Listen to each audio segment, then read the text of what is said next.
Top 10 Slowest American Classic Cars of the 80s.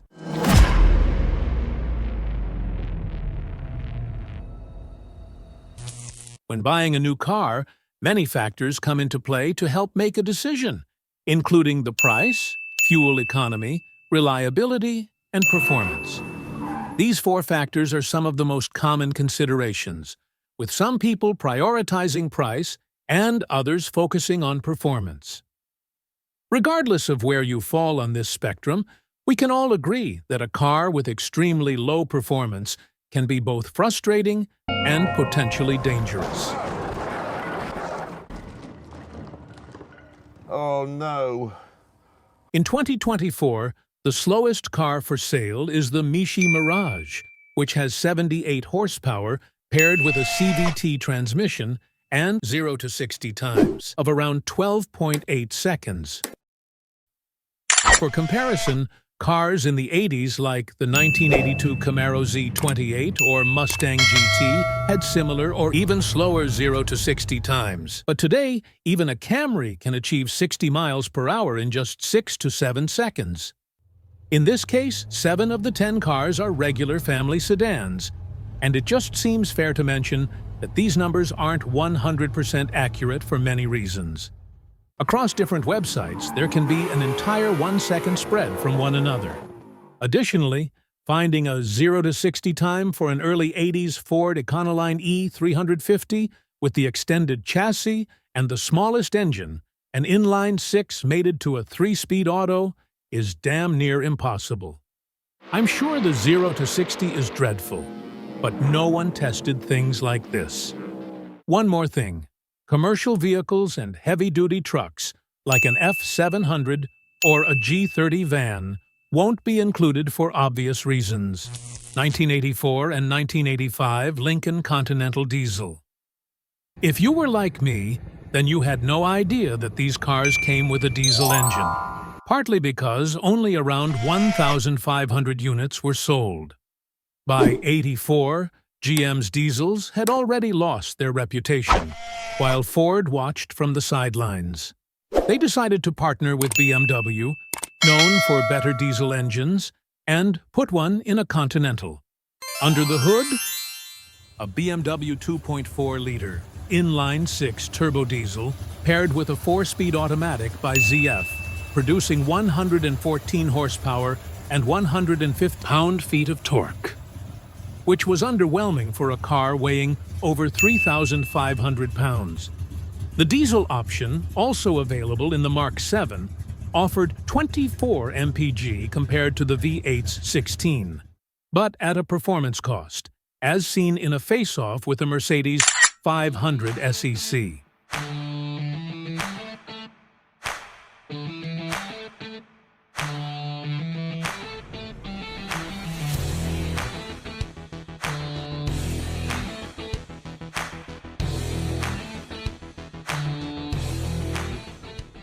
(1981 to 1982) Ford Granada. Here, buyers looking for a quality-built mid-size car with great looks, plenty of room, comfort, and a high level of standard equipment will find it in Granada for 1982.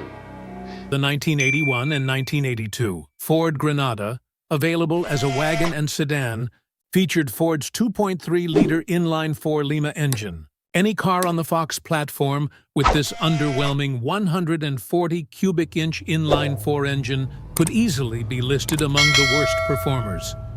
While specific 0 to 60 miles per hour times for this engine are unavailable, a 1982 Granada with a 3.3-liter Thrift Power inline-6 took 16.4 seconds, producing 87 horsepower and 154 pound-feet of torque.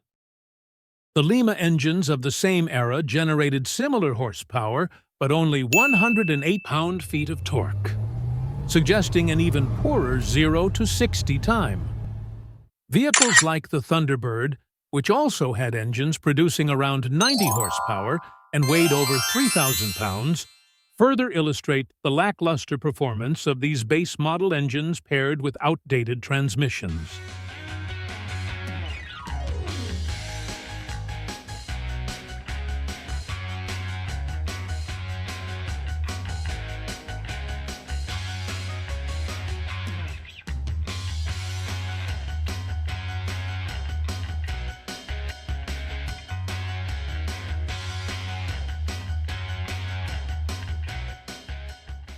1980 Chevy LUV. If you've never heard of these, I haven't either until I made this video. These were rebadged Isuzu Fasters, sold in the States from 1972 until 1980, just making the cutoff.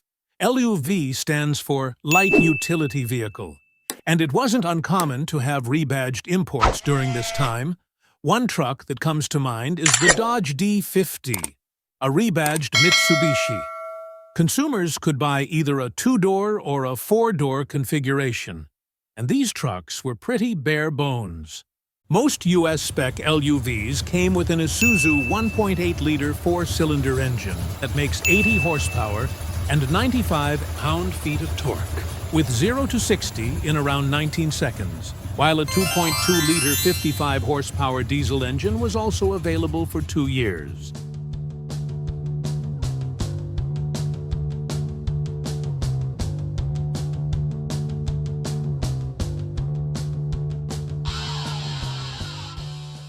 (1985) Cadillac Fleetwood.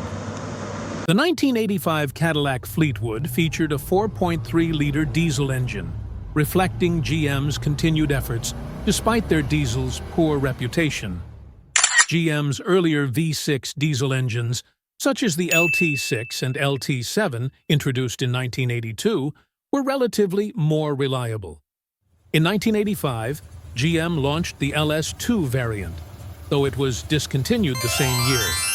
The LS2 produced 86 horsepower and 165 pound-feet of torque, similar to earlier V6 diesels, and was available only in GM's C-body cars like the Fleetwood and Electra 98. These heavy cars, weighing between 3,500 and 3,900 pounds, had an impractically slow 0 to 60 time of about 19.8 seconds.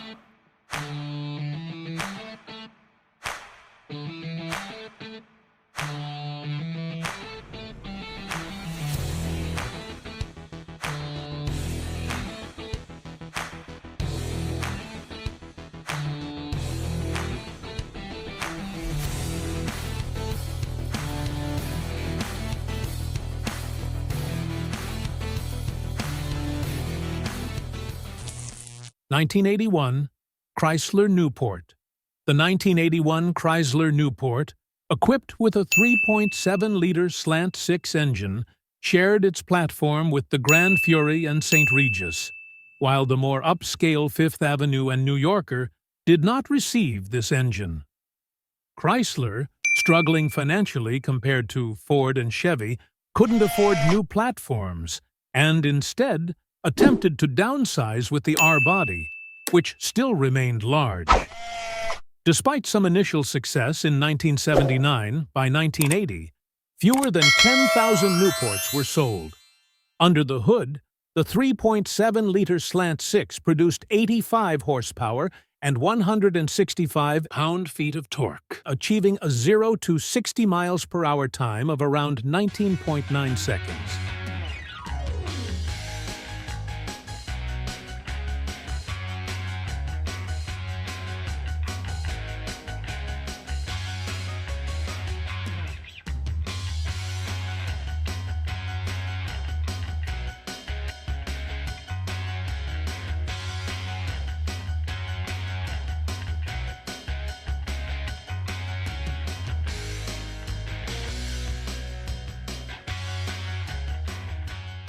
Chevy Chevette. What made Chevy Chevette the best-selling small car in America last year? All the standard features: reclining front seat, AM radio, shift console, white striped tires, fold-down rear seat, and lots of other... The Chevy Chevette, equipped with a 1.8-liter diesel engine, garnered attention during its 12-year production span, selling over 2.7 million units. Known for its cheap and economical design, akin to the Pinto and Vega, it wasn't built for longevity. Introduced in 1982, the optional 1.8-liter Isuzu diesel paired exclusively with a 5-speed manual transmission from Isuzu, lacking air conditioning. These early 80s American Slimport diesels, apart from a few exceptions like BMWs in the Lincoln, typically lacked turbocharging or direct injection. Despite its modest power output of around 51 horsepower, the Chevette managed a leisurely 0 to 60 miles per hour time of approximately 21.1 seconds.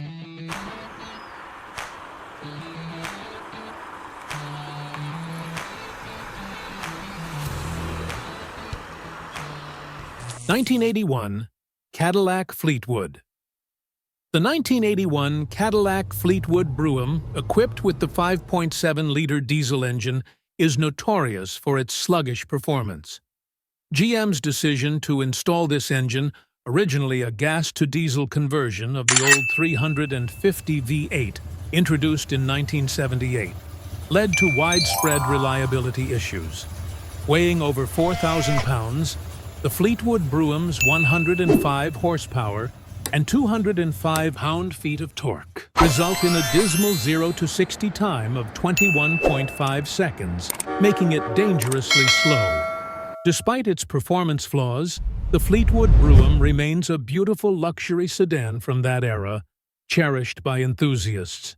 I'm eager to hear your personal stories about driving this iconic vehicle, as it's always a highlight after posting a video.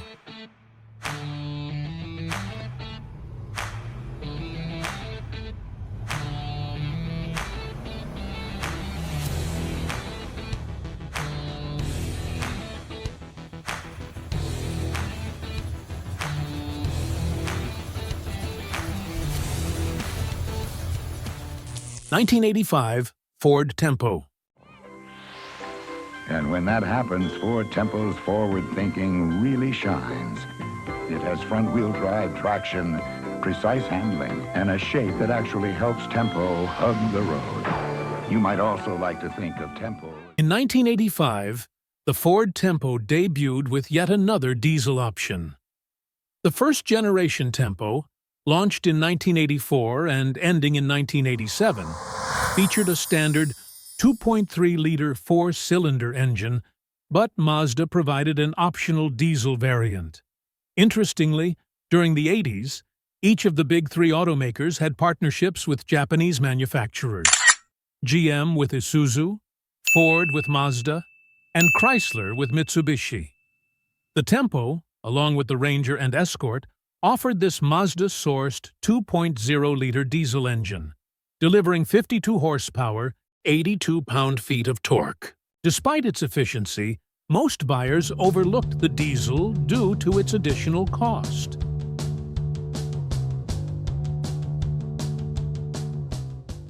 (1987) Cadillac Brougham Limo. In December 1987, car and driver tested President Reagan's 1987 Cadillac Fleetwood Brougham Limo, equipped with a 5.0-liter Oldsmobile V8 engine. The review humorously noted that despite the limo's 3-ton weight, the V8's 140 horses struggled to impress, failing to achieve noteworthy acceleration.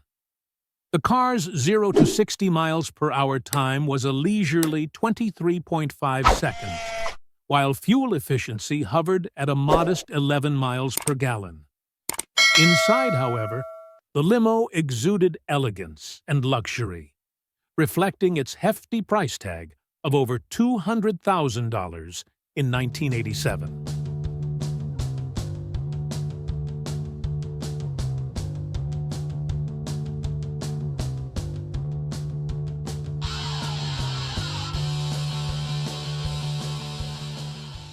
(1982) Pontiac 1000.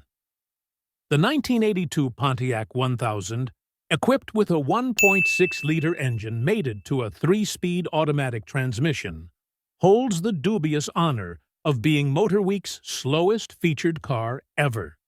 With a 0 to 60 miles per hour time of 30 seconds and 12.8 seconds to accelerate from 40 miles per hour to 55, its 65 horsepower and 85 pound-feet of torque struggled noticeably with the automatic transmission, a significant drawback compared to its manual counterpart, which halved the acceleration times.